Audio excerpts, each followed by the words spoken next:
one.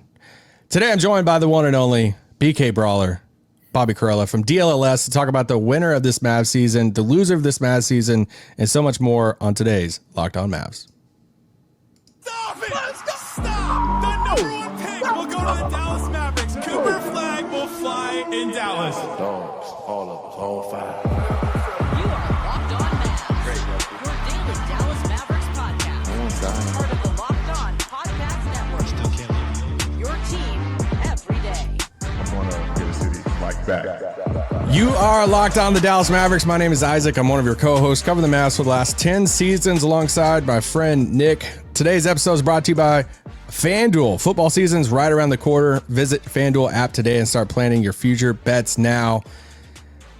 And guys, I'm joined by my friend, my ex-coworker at the Dallas Mavericks.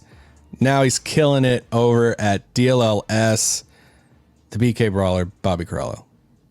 Isaac, good, man, thank you for having me. It's good to be reunited after all these years. All these years. The corner three, shout out. Me, you, Kat. How's Kat doing? She's doing great. She's doing great. If y'all are listening or watching and you remember the Studio 41 days, the streams over on Twitch, that's where it all began. We were all just so young and so innocent and so naive. Well, I just wanted to start off at the very top and ask you, did you get your bonus after the finals run? I did not, actually. I did not. And I'm not the only one that didn't. Apparently, no one got one, but I did not. And before it became clear that they weren't getting one, I had already left. So, dang.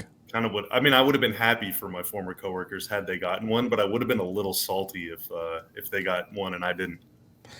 Well, I kind of wanted this to be. I kind of wanted this to be our version of when Mike went on the dumb zone. If we can just do it, your version of that. And I got plenty of tea to spill, man. You got a whole cup. So much tea. All right, I want to talk about this Mavs season. You're talking about the Mavs every day. I'm talking about the Mavs every day. We were just texting yesterday. It's like at this point in the offseason, it feels like we're regurgitating every take, everything about the Mavs you can possibly share. But I want to kind of look at it from this angle. At the end of this coming season for the Mavs, who or what will be the winner of the season? I think the winner, I'm going to go player for this one. The winner is going to be Brandon Williams. I'm very high on Brandon Williams. I'm a big. Oh my gosh, what a swing. I really think of all the players on the team, outside of Kyrie, obviously, and hopefully Kyrie comes back as soon as possible. But I think even the most optimistic timeline has him missing, 40 games or so, and probably some back-to-backs and stuff. They need creation, and there's a whole lot of minutes available for Brandon Williams, D'Angelo Russell, and potentially Ryan Nembhard or even Najee, nicknameless Najee. But I think Williams, of all of those guys, has the most consistent ability to put the ball on the floor, get in the lane. He's a very good finisher, and you're going to need that ability in this offense because I think there's not going to be necessarily a ton of space, and so craftiness, creativity around the rim is going to come at a premium, I think. And Brandon Williams is the guy of that kind of group that has the combination of quickness, handles, and finishing ability, touch around the rim, and all that stuff to fit. And they need scoring from that position, and he can do that. Can he do it to the same level he did in March and April whenever everything is a little weird? I guess we'll see. But until I'm proven wrong, Brandon Williams is the guy that I think, and from his perspective too, he's been journeyman, two-way contract. Yeah. Now he's on a non-guaranteed minimum. If he gets like the taxpayer mid-level next year, that's a huge win for him and his family and his future and everything. So Brandon Williams is my answer. No, I like him. I was shocked at the answer just because I'm not confident of knowing like what his role is going to be. If assuming the Exum thing happens and then it's like, all right, then they got D'Lo and then Kid Love's talking about how much he's going to put the ball in Cooper's hands. And it's like, I feel like I've said at times on this show of like, I feel like Brandon Williams has to have a role because he brings something that, everything you explain, I'm like, I think he's the only other guy that can really get into the paint, touch the paint and create and do all the stuff. I'm just like, are you not scared at all that he's just kind of like buried, or like kid just plays Exum a lot, or that's my only thing about it. I think just the quote of like, "Are you not scared at all?" It's like we could have just stopped at that. Yes, I am. I'm very scared. Everything. And Dante is someone that I didn't really factor into that equation at all. I think kind of because I don't really view him as a one, view him more as like an off guard or even sometimes a wing, depending on who else is on the floor. But I mean, I think, J Kidd spends the first 2 to 3 months of the season kind of just messing around, throwing different guys out there, seeing what sticks. But when push comes to shove, and whether that's like late in the fourth quarter or in January, February basketball, and it's time to make your move, he's going with his guys. And Dante's been one of his guys. We haven't really seen D'Lo be one of his guys or not. I can't imagine that Brandon Williams is going to get minutes over Cooper, but I could definitely see Brandon Williams getting minutes over someone like Clay or even Najee, if those guys aren't playing well. So we'll see. But, yeah, I mean, J Kidd, it really falls on him. But I think once the games start mattering a whole lot more, I'm pretty confident that Brandon Williams is going to be one of those guys. Yeah, you said, how can we like not be scared about something? Somebody texted me earlier today, a friend Brian, and he was like, "What about Cooper for your third kid's name?" I was like, "No, sorry, Big chance. Not playing around with any of that. After this last season, you don't mess with any of that. Like nothing's safe in fandom after this past season. Can't even name a kid Dirk anymore. What does it come to?" I'm going to set like my answer for this is D'Lo, but I'm going to save my D'Lo takes for this third segment when we talk about your D'Lo Westbrook thoughts from, a few months ago or however long it was. Okay. All right. For loser, I just want to throw for me, and I want to throw PJ's name out there just because, and I know your coworker, Mark Stein, just dropped something on his Substack about just looking forward to this extension coming that could possibly come this coming weekend. I think Friday is the first official day for that. I'm just a little worried about PJ's role this season of being this starter, having this defined role that he's been in, playing good basketball, all the stuff, to possibly coming off the bench. And then if like they're really committed to this too big thing, is it inconsistent? Is it an inconsistent role? Is it too different of a role? What type of role is it? Is he going backwards in role, but he's also going to get paid? So it's like, I was like, well, if he gets paid $25 million a year, how does that make him a loser? Yes, individually, I get that money wise, but I'm just a little scared that it's going to be all over the place for his role. Please tell me I'm wrong. I think if he signs the extension, I think that's a win for the Mavs. I agree.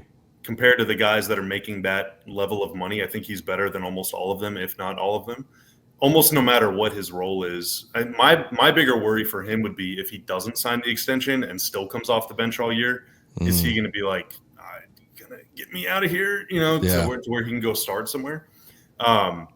But if he signs the extension, he's locked in. They're good. I think he's a really good player. So I don't see him losing at all.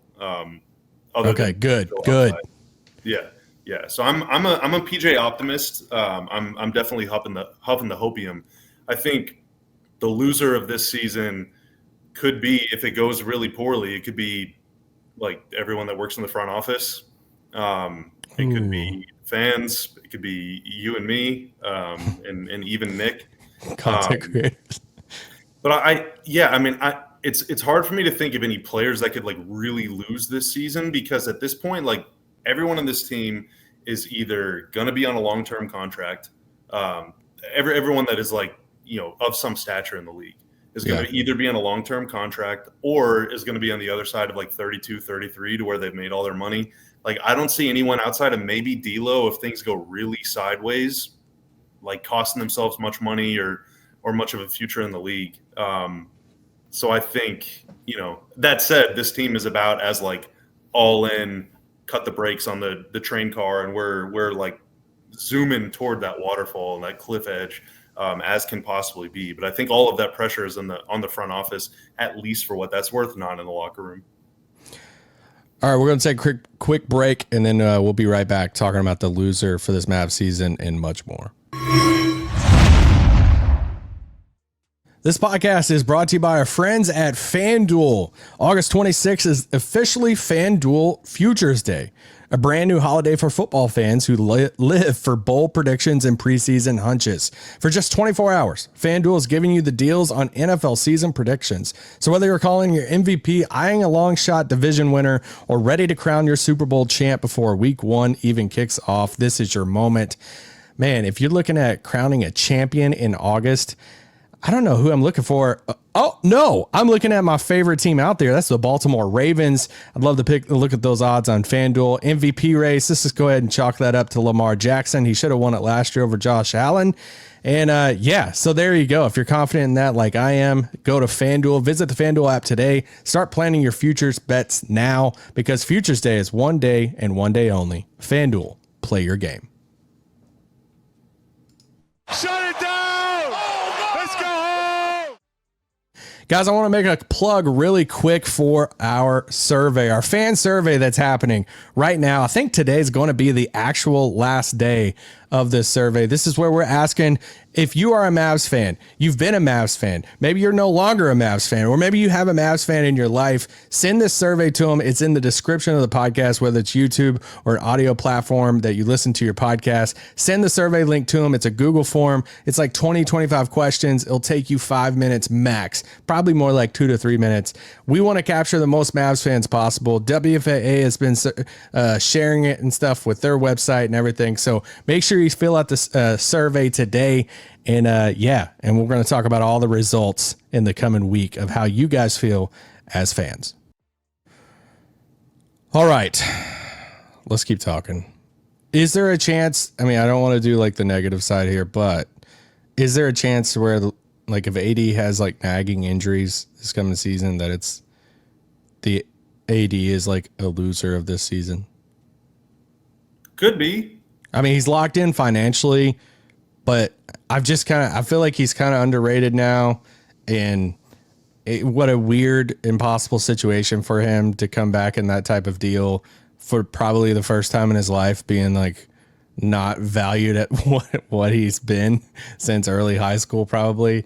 And it's like, I just want him to be healthy so bad for his sake too, because if he starts off and he gets hurt and there's injuries and stuff, he's just going to get like obliterated by fans. Yeah, I think so. I think the fascinating thing about him is that he's won a title.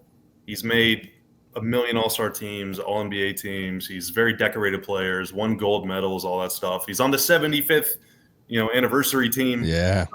His legacy or whatever is firmly established. Like nothing more could ever be said about him to like tarnish him or whatever than has already been said. Like he has had an incredible career and is going to be a Hall of Fame player, but he's been around Dallas so little, or like so few months or whatever. Like, I don't really know what motivates him. Like, does he want to win a million more championships? Does he want to individually prove that he can be the best player on a team that goes on a really long playoff run? Which, unless you consider him to be the best player on that title team with LeBron, has never been the case for him, really. Probably JaVale, but yeah, I mean, there were so many guys. So I don't know. I mean, I think that there is some. I hope he plays with some kind of edge or chip on his shoulder, to motivate him, because I think it's gonna be really tough, for him individually. I think the fans, right or wrong, are never gonna fully embrace him the way that they would had he come here under almost any other circumstance imaginable. Even if it meant trading like Kyrie for him, I think people would still be like, "Oh, this guy's awesome." There would be no like, "Yeah, but he's always going to be a yeah, but player in Dallas," I think, unless they go on to win and he plays unbelievably well. So it's really tough, because I don't think like nationally or internationally or historically anyone really like views him that way. I think the only people that view him that way are the fans of the team that he plays for, which is that's like such a weird spot to be in. All right, I got a question for you. I need you to fill in the blank here. The thing that people are not talking enough about is how good Dereck Lively is. I think that he is really, really, really freaking good. All the conversations about him, you're right. We have the same conversation on. Well, first off, the DLLS Mavs podcast is one of the best podcasts out there. I recommend you check it out every single day. But we've had a lot of the same conversations over and over again. And with Lively, he's kind of a but guy too. It's like, yeah, he's good, but he can't stay healthy, and he doesn't play a lot of minutes and miss a lot of games. And but Luka and Kyrie were spoon feeding him all these shots, and I'm like, I've seen him be so productive for long stretches without Luka or without Kyrie or without both. I don't think he needs to be spoon fed shots. I think that he can operate out of handoffs, pick and rolls, post ups, transition. Certainly a game-changing defensive player around the rim or even switching out on the perimeter. I think he's one of the few players on this Mavs roster, maybe really the only player on this Mavs roster that's like, I'm just not worried about him playing without Luka or without Kyrie for a long period, because I think he's got a lot of skills and a lot of talent, a lot of ways to produce. I mean, I think people kind of, I'm dropping such a cliche line here. People forget that finals run and just how good he was. I mean, this is his rookie season, and we were doing shows together, and we're just like, is he like they got to have him on the floor? Like, can he come off the floor? And as that time, Gafford was struggling and switches and different stuff at the time. So then it was like, hey, we got to have this rookie Lively. He is very important to this team that's going to the finals. And I'm like looking forward to this Cooper Lively. I want to see some minutes with just them in the front court at times when AD's taking a break on the bench or whatever. And it's just Cooper, it's PJ or Cooper at the three. It's them three, PJ, Cooper, Lively. I want to see that 3-man like front court ASAP. I think that even Flagg and Lively together with AD, I think is going to be really, really nasty, because AD is like one of the best kind of free safety roaming defenders outside of Giannis, maybe like of all time. Like, he's just unbelievably good back there. And that blends really well with Lively, because Lively can step out 20, 25 feet from the basket and move his feet and make things tough in the way that Cooper can. But then, like, if AD's going to step out, well, you still have Lively back there. Or if Cooper's going to step out, you still got one of them back there. So it's really versatile. They can all block shots. They can all step out and defend in space and just gobble up space out there. So I think that, I mean, if this season goes according to plan, then 6-8 months from now, people are going to be like, "Oh yeah, Derek, I forgot how good Dereck Lively is." What would have to happen for him to get some most improved player votes? It's a really good question. I mean, I guess boost his averages. Is that just too high?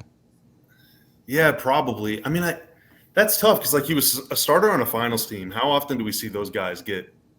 But like, you'd have to do something really extraordinary, I think. Yeah. And typically that goes to a lot of like scoring people and putting up a lot of points. Okay. So I was trying to pull up the wins here, because I want to see if it's changed recently. But a while back, I was watching one of your daily shows at DLLS, and you took the under this season on the Mavs. So why do you hate them? Whoa, I don't hate him. I don't hate him. I'm wearing a Mavericks shirt, drinking out of a Mavericks cup. Like, I don't think. Yeah, this team you work for your whole life. Well, I think, like, on a serious note, the number one thing that I've learned on my new job, because I mean, I was at the Mavs for so long, is that, like, doesn't matter how long you've been doing what you've been doing, especially now that I'm doing a daily show, every single time I talk, someone is going to hear me talk for the first time. Yep. And they don't know that I used to work for the Mavs, or that I'm a giant dork or whatever. But yeah, I took the under. You said it. I did not. Yeah, no, I said it. I'll own up to it. Yeah, I took the under. I placed like a real live bet in Las Vegas, which I was forbidden from doing when I worked for the team. Partly because if they have wait. You actually put money down on the under for the Mavs? I did. Yeah. This makes it even better. I made 7 bets in Las Vegas, and that was one of them. Oh my gosh. If they have a great season, that's awesome. They had a great season. That's great. The over under at the casino I went, the Westgate Superbook, was 40.5. So I guess they could win 41. That's not a great season. You went over 99.5 JSN receptions. Wait, double it, baby. Double. But if they go under, like, at least I get a free dinner out of it, or like a couple free dinners or whatever. Okay. So yeah, I took the under, but I mean, that's this is the thing. Like, most other sports books had them at 38.5 or 39.5. The Westgate had them at 40.5. And, even though I still believe in my heart of hearts, LeBron James will be a starting Maverick on opening night.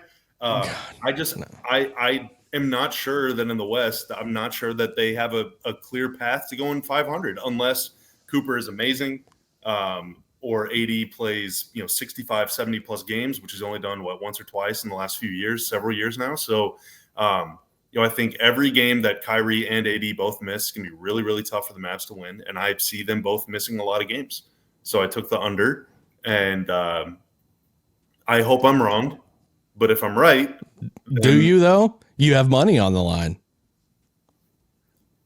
Isaac, this is not gambling advice to you or anybody else, but never gamble what you are not willing to lose. And I would be okay with losing the amount of money that I bet on it.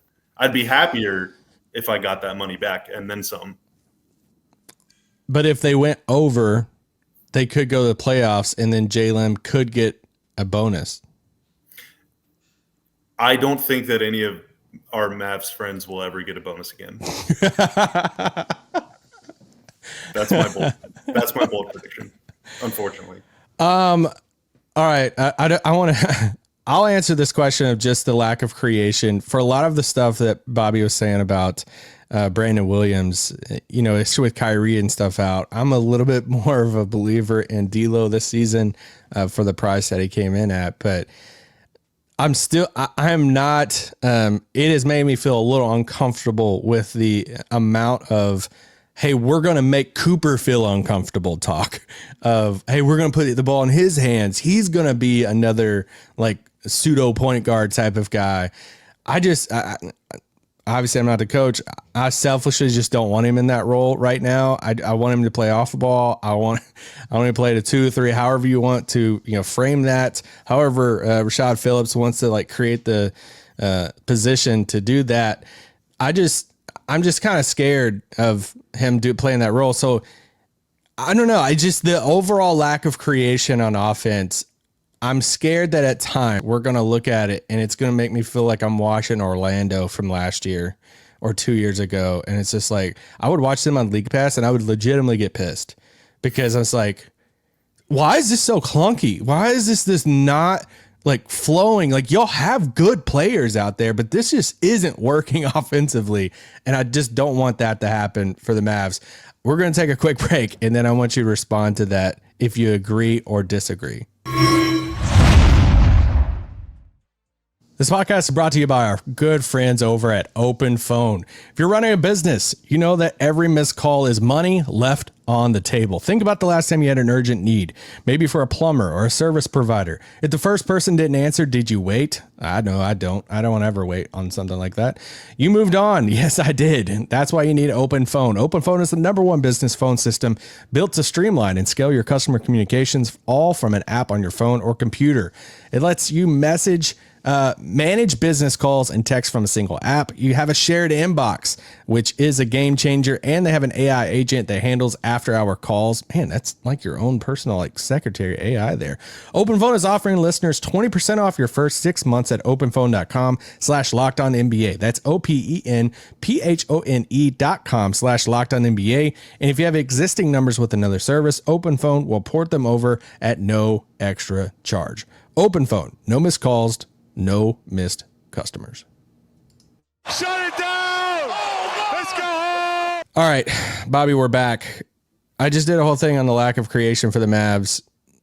Are you with me or am I just blowing it up? I'm with you. I'm very with you. I think that shot creation is for not in like a condescending way, but like for a normal basketball fan, for a normal Mavs fan, because for the last 7 years, you got to watch Kyrie and Luka do it. And before that, you got to watch people like JJ Barea do it. And before that, it was like Monte Ellis and Jason Kidd. Monte is kind of, not on the same level as J Kidd, obviously, but like these are guys that could get to their spots, that to varying degrees could see the floor in ways that nobody else could. And what Luka and Kyrie are able to do is make very, very difficult things look very, very easy. And so I think to most fans, we just view it as, well, yeah, that guy's open. Just make the pass and he's open. Or like, yeah, just go to that spot and they'll send help and then you can kick it out to the shooter and it's going to be super easy because you see these guys do it 150 times a night. It's not that easy, and the Mavs don't have, unless AD is really going, or I guess we'll see if Cooper gets on a heater. The Mavs don't have any players on their team for as long as Kyrie is out that are going to attract extra attention, like almost no matter where they're on the floor. And so, you're not going to have like a walking advantage creator out there that's just going to, oh, yeah, every time I go right, I know that this dude is going to be open. So I'm just going to swing it over there. I don't even need to look. I just know he's going to be open because I go this way and the whole defense follows me. Or I go to my left and the whole defense comes out. They think, okay, I'm going left. I'm going to go to the step back. So I just go and do a little hezzy and then boom. Now it's just a little lob dunk. There's none of that. And so, until one of these other players can prove that they can get to their spots or that they have either the speed or the combination of moves or whatever, every single possession is going to be 5 or 10 or 15 or 20% harder than it would be if Kyrie and or Luka were out there. And you play a lot of possessions, and that can wear you down pretty quickly. I'm with you. I think I'm a little bit more of a believer than D'Lo, or in D'Lo than you are. Why did you want Westbrook over him? You went on like a whole big spiel on one of your shows, or might have been multiple, but I'm like, have you always, I knew you kind of like liked his like tenacity, but I was like, did we do shows that whole like time and like you had a Russ, like why not shirt underneath? There was a clip of me talking about how I want Russell Westbrook on the Mavs, and the whole thing was a joke. It was a joke? Well, kind of. Let me set the record straight here. All right. I do think that Russ is an entertaining player to watch, and if I'm going to have to watch 82 of these games, I want to be entertained. Entertaining could go any direction. Exactly. But I think Russ is more entertaining than D'Lo. I don't think that anyone alive would argue with me about that, except for maybe D'Lo's most ardent fans, ardent supporters. But I think that in this era of basketball, yeah, D'Lo is probably, especially at this stage of their careers, D'Lo is a better player, just like disregarding any sort of context. Yeah. He was a better shooter. He's not 38 years old or whatever. I think he's much more willing to like fit within the context of the offense and all of these things that make him easier to just blend in with guys. And on this Mavs team, you need a player that's going to be able to do those sorts of things. So, I definitely understand that. But Russ is still very fast, can still get to his spots, and is a maniac, a competitive freakazoid. And I really value those traits. Plus, he's entertaining as hell. And so I would have been super down either way. It was never like some really serious thing, but I did notice on Reddit not long after that, or this might have even been like last week or something, that someone brought that up like out of the blue. And I was like, it was so clear in that, like I literally said right after that, like, this is just a joke. No. But I guess that part didn't make it. But I don't believe that was a joke. I want to be clear. Like, I'm not a hater or anything. I don't really like D'Lo's game. I don't necessarily love Russ's game either, but I love Russ's approach to the game. And again, I really love being entertained. D'Lo, fellow Louisville, Kentucky guy, and I love. So there's a little bit of that. He does some cool things back home or back in Louisville and stuff in the community. He's really big in the community in Louisville, and the city loves him. He always comes back in the off season and puts on a show of stuff and a run and all the things. I have typically not been the biggest fan of his game over the years. I think a lot of it has had to do with his contract and how much it's been. For me, at the price, I was totally okay with it. And I was like, all right, hey, for the price, the connections he has with Dallas, it's going to be a contract year basically for him. And I think he's a better playmaker than what he gets kind of like credit for. Like he's a really good passer, and I think he's a good shooter and stuff too. Now the defense, it's tough. All right, and there's no way around that defensively, but I don't know. This is one of the things I've like stood on a little bit. I could be eating my words come Thanksgiving, and people are just sending me clips every single day of D'Lo's defense, or I don't know, he's turning it over, different things, and it's just not working out. But I think it's going to be okay. I think he's going to do a solid job until Kyrie comes back. I respect your conviction. I also think, I mean, he's the kind of guy that really, like, what you think about him says more about you than it does about him.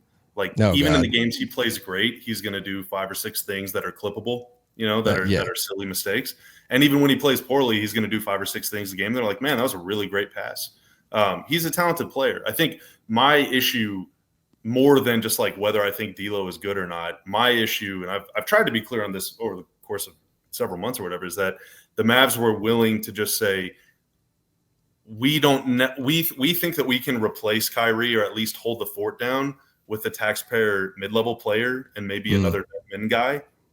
We don't want to invest more resources into a player, that maybe makes more money or is better or is younger or whatever. Yeah, that could, do more than just hold down the fort. Like, I view playmaking as, and like, floor vision, passing, ability to get to spots, perimeter shooting. I view those things as like the most important skill sets in basketball. That's your vision. That don't. And so, like, if you don't agree, if you don't see the game the way that I do, then we're going to totally disagree, and that's fine. Does fortune favor your vision? I think fans are going to start seeing my vision pretty soon. Okay. If they haven't already. I want to ask 2 questions here at the very end. They're kind of basketball related, but I know I joked about at the beginning, but somebody who asked Mike Shed this back a couple weeks ago, for someone who worked in the Mavs, grew up in the Mavs for so long, how weird is it for you to look at the organization now and see, I guess, how different is it now compared to when you first started working there or growing up there? I mean, from what I've heard, it's totally different. I left there right around a year ago, so like right after Summer League of 2024. And that's before Rick Welts. So Sent was still the CEO, and the new owners had already bought the team, but they hadn't really like done too much stuff. It was mostly the same. But yeah, I mean, based on what I've heard, it's pretty different. And a lot of people that I worked with have left. Some have got better opportunities. Some left by choice. Some did not leave by choice. But yeah, I mean, it's just like a totally different environment, man. It really is crazy how much things can change in 1 year. And especially for the thing that you and I were doing, Studio 41, there's no more streaming anymore. They're still doing a couple shows in there, like, Take That With You and all that stuff, but there's no live streaming.